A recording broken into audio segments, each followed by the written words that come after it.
Now, after the triumph in the Cold War, the U.S. was famously referred to as the indispensable nation.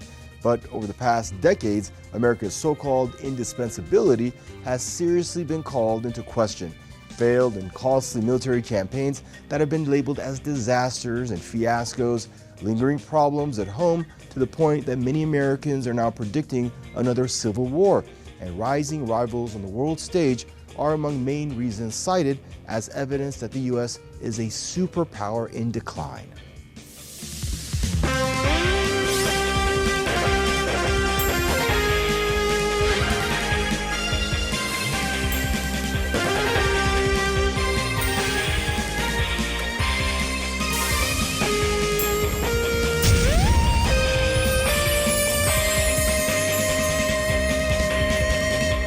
Myth of omnipotence.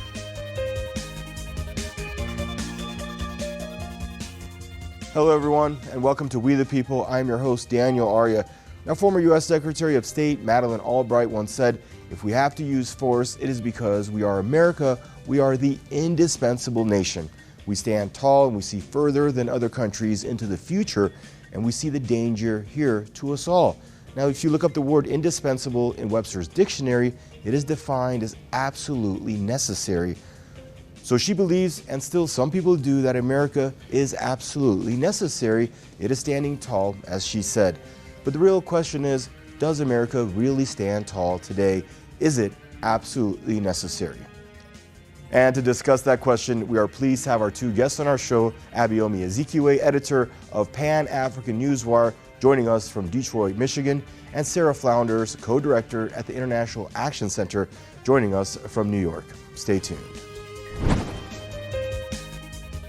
The narratives of American decline have become so prevalent that even the U.S. officials, who publicly at least don't acknowledge it, usually make arguments about it. They don't claim that America is the only leader, as U.S. officials used to say. They usually go like, "It's true that we have had some setbacks, but we can overcome and be a rising superpower again." Such assertions tacitly acknowledge that they know America is a power in decline. Now, on an international level, the idea of American decline is usually intertwined with a rising China, which is rapidly closing the gap on U.S. on the economic and military fronts. So do you think China is perhaps the number one challenge for U.S. supremacy? It's definitely correct because the United States publicly, through the State Department and other sources, have declared that China is the number one strategic competitor of the United States. And that's a diplomatic way of saying that they are adversaries. And we can see that clearly in all the foreign policy initiatives related to China, the challenge to the One China policy, the visit by the outgoing House of Representatives, Speaker of the House Nancy Pelosi, to Taiwan. These are all indications of the hostility of the United States towards China. Now, of course, China's versions of world order, something which is usually referred to as the China model, is different from that of the United States. So how would you compare these two superpowers and their respective world orders? Well, China is absolutely a rising economic power, and it offers something very positive to all the countries of the world. It's impossible to underestimate the impact of the Belt and Road program with 149 countries, trillions of dollars for infrastructure. U.S. aid is military aid. It's selling weapons. It's interest in war and creating differences among countries. Whereas China is both a rising economic power, able to feed and care for its own people, but also able to help other countries provide for their population, to build infrastructure, to improve grain production, to improve industries. That is really a big difference. And it's a big threat to the United States corporate economy, because these are the very things that they can't offer and that they don't offer to any country in the world. On the military front, the U.S. is said to have spent $7 trillion in West Asia as part of its wars on Iraq, Afghanistan, and military presence in other countries. Was that a sum of money well spent? I think it's outrageous that type of money is being spent on military bases, on surveillance, on military interventions and occupations and destabilization of various countries throughout the world, when, in fact, inside the United States, you still have huge numbers of people who live in poverty, and you still have major social problems that are not being addressed. So this is a complete waste, but it's reflective of the desperate conditions that the United States ruling class finds itself in competition with other countries, including China, as you mentioned before. Those who believe that the United States is an indispensable nation usually point to its military prowess. More than any other country, the United States retains a far greater capacity to send troops or bombs to various locations across the world in a short time frame. The U.S. has been constantly at war with other nations. How this military agenda can be rated, and is the U.S. military power also diminishing? I think U.S. military power is absolutely in decline. There's been one war after another, and in not one of these wars has the U.S. Gained the aims, the reason for the war. Each war has been, for them, a complete political setback. And it's wars in Iraq and in Afghanistan, also in Syria, in Libya, in Yemen. Every war actually has built greater resistance and finally a new cohesion among the population. That's a shock to the U.S. Because the military strategists assume that their military power is so great that they could overwhelm opposition. And yet they were defeated in Afghanistan, a country that ranks among the very poorest in the world. Unmatched global military capabilities provide U.S. officials with an unmatched spectrum of policy options. America invaded Afghanistan 20 years ago to topple the Taliban, but gave the country back to the same group and left it last year in a rush. Successive governments' foreign policies on Afghanistan have been described as a failure and miscalculated. So how do you rate U.S. overall foreign policy, and was Afghanistan just an exception? It is not an isolated incident. What happened in Afghanistan, we saw the same failure in Vietnam, North Korea in the 1950s, Vietnam in the 1960s and 70s. We saw the same failure in Southern Africa during the 1970s, 80s, and early 90s. So it is a pattern of the United States siding with the interests of reaction as opposed to siding with the popular interests of the people in these countries throughout the world.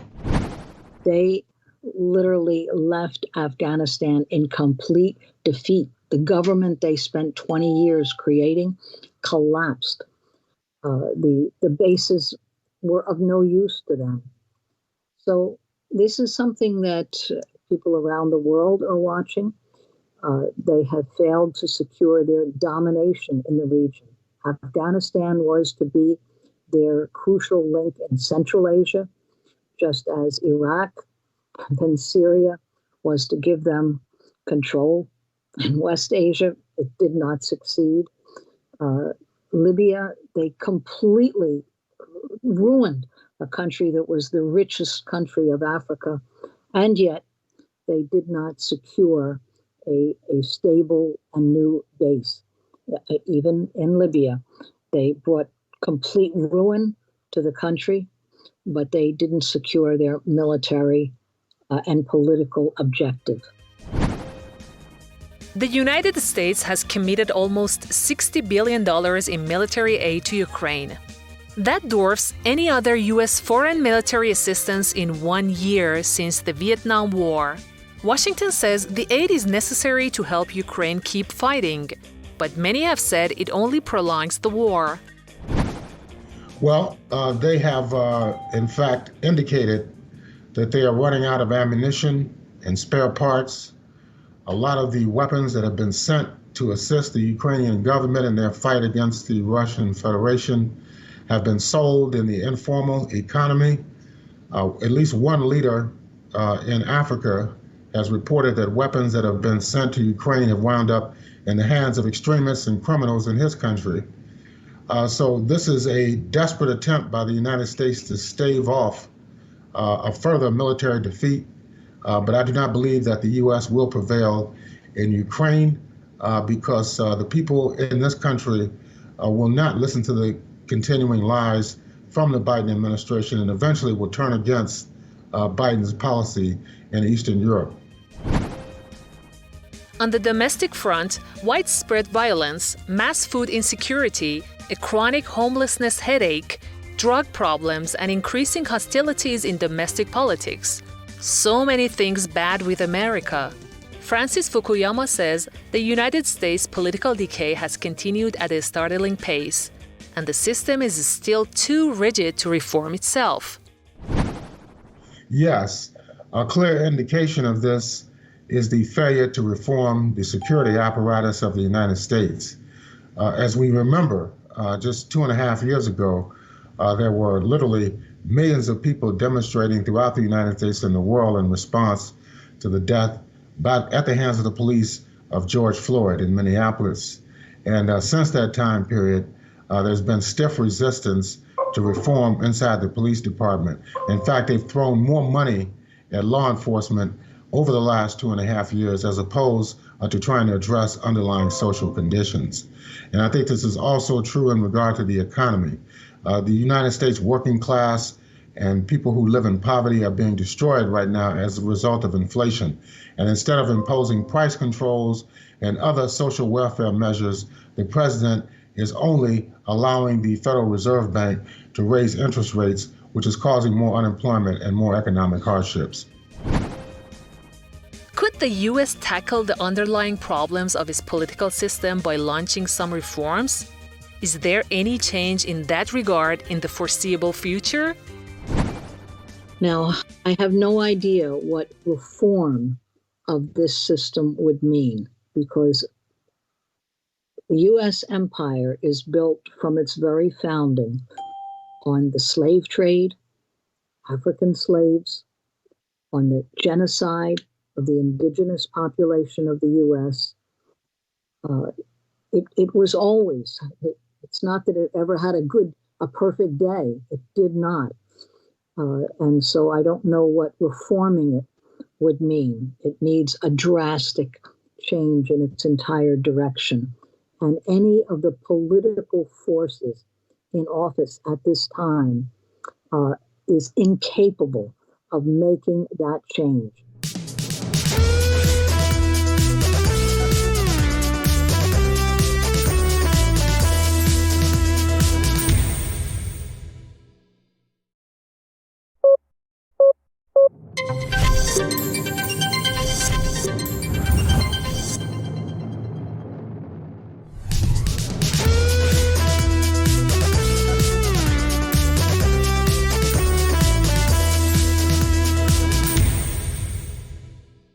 Now, former U.S. President Donald Trump has recently said that the U.S. Constitution should be terminated. Is the rise of people like Donald Trump to power in America a sign of U.S. decline? Most definitely.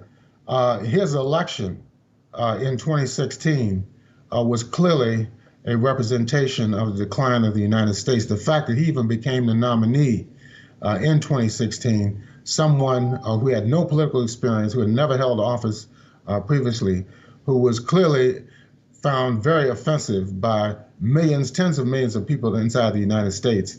The fact that he even became the nominee and the president was clearly an indication of the failure of the United States political culture. And with him saying that the Constitution should be suspended, he attempted to do that 2 years ago when he failed to win re-election in 2020. And he attempted through the destruction of the Postal Service and through lies, claiming that the election had been stolen, and attempts to stage a coup d'etat on January 6th of 2021 shows that he has no respect for democratic culture. And then there is Donald Trump's successor. President Joe Biden has been filmed shaking hands with ghosts, speaking to people who are not there, and at times saying things that no one has any idea what they mean. People who want a change, who want to somehow oppose what they could see from the Democrats, where can they look? For something that's worse, where there's big promises and yet none of them happen. So to say end the Constitution, what is that really saying? It's saying let's do away with the few protections that barely still exist within the Constitution, within the U.S. Bill of Rights, within the right to assemble and even state a political opposition. This is what the Trump forces want to do away with. It's also an appeal to racism, quite frankly. And it's an appeal against women and their rights. So I think it's a very dangerous thing. But the problem really exists in that the Democrats and the Biden forces don't provide any alternative. Many, of course, reject the idea of American decline, saying, for example, U.S. military power remains preeminent. It is geographically situated between two oceans and has no competitor around itself, etc. They say the U.S. will regain its lost power. What are the odds of the United States regaining its lost power and being a rising superpower again? I think the odds are very slim. If we look at history, over the last 50, 60 years, the U.S. has failed on numerous occasions. I mentioned Vietnam throughout the entire region of Southeast Asia, on the Korean Peninsula, where they attempted to overthrow the government in North Korea, and they were defeated. They've been doing everything in their power to destroy the People's Republic of China. It is still strong. Same situation with the Islamic Republic of Iran, Cuba. They've attempted to destroy all these countries, and they have not been successful. More and more people now are turning towards anti-imperialism. They're turning toward revolutionary policies, and this is a clear threat to U.S. hegemony. Well, I don't think that's at all in the cards. I don't think that. Here's the real problem. What does U.S. imperialism have to offer the people of the world? In trade, they can sell weapons. They don't sell much else. They have no interest in dealing with the very real problems of climate, of food, of the needs of people around the world. And every country knows that. And they also know that there are alternatives now. There are alternatives in countries cooperating with each other and cooperating against dollar dominance. There's new currency exchanges that are developing. The U.S. can't stop that, can't save their dollar from slipping. Looking at the U.S. foreign policy in the last years, one can really see the changes to tackle rising China in an attempt to stop the American decline. The signs are all there. The U.S. backpacked from West Asia to focus attention on South China Sea and the balance of the coalition that is forming in that region. The Nancy Pelosi's explosive visit to Taiwan and the trade war with China. But it seems as if American politicians are just dealing with the problem of decline on the international level, military power, China, Russia, and Iran. But decline is not just about the outside. What about the problems at home, like homelessness, food insecurity, drug crimes and gun crimes, immigrants, high suicide rates, people doing multiple jobs, you name it. Decline could be very invisible from the inside.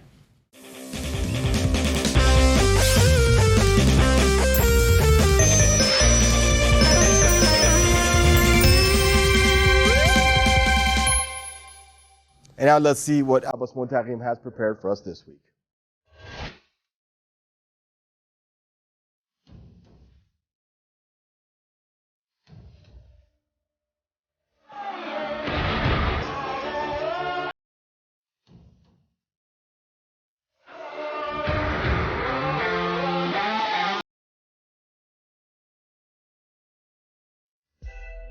Peace, and welcome back to Power to the People. On today's episode, we're just going to take a look at some of the recent developments of the American empire and look at the current state of American imperialism in the world. To start off, it's no secret that today the USA isn't the only power in this world. And this has resulted in the creation of a multipolar world. And with this new world development, some people have claimed that American imperialism itself is a dying order. But does this statement, does it have any truth? Well, it's important to know, it's important that we understand that American imperialism itself is always in a constant state of change, expansion, and growth. So even when it takes a loss in one area of the world, it's going to attempt to expand in another area, which means it's not dying, rather it's just multiplying somewhere else.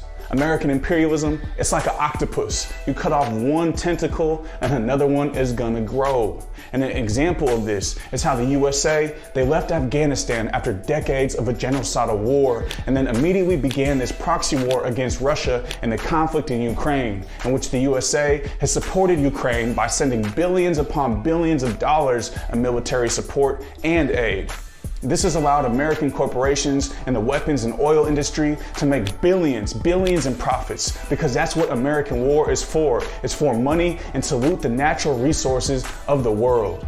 Not only that, but the USA, they have also deployed special operations troops in Sudan just shortly after taking troops away from Afghanistan. And it's becoming clearer and clearer that the USA is trying to advance its neo-colonial occupation of Africa to an even higher stage. All of this is to make up for profit losses in countries that the USA, quote unquote, left. This is evident through the newly announced USA-Africa partnership. This partnership, it can be essentially described as the second scramble for the neo-colonial occupation and control of Africa and its resources. One part of this new partnership, it involves both Zambia and the DRC signing deals, essentially giving the green light for America and its corporations to control the production of cobalt and copper. And this is no small development, as the DRC, they provide 70% of the world's cobalt, while Zambia is Africa's second largest cobalt producer. This is making the way for the United States to control the resources for batteries for electric vehicle production, and it will use exploited African slave labor to do so. Also, first world nations can have their so-called environmentally friendly green cars. It's clear as day that this US-Africa partnership is just a guise for America and its corporations to further loot Africa of her resources. Also, that America can continue to be the blood-sucking parasite that it is, as these Americans are entrapping African countries into further cycles of debt so that America can control its economy. This is why we can't say that American imperialism is a dying order, because it's very clear that when America, it takes losses in other nations, the USA, they will increase its expansion and neo-colonial efforts in other nations. American imperialism, it will not end itself. It has to completely be destroyed and brought to an end. The world can never truly be free if the USA and its imperialist expansion is allowed to exist. This imperialist machine, it must be destroyed for the world to have an opportunity for peace. This is Power to the People.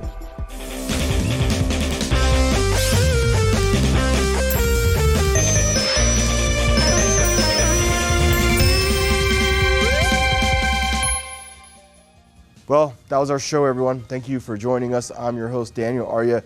Do check in next week for another episode of We the People. Bye-bye for now.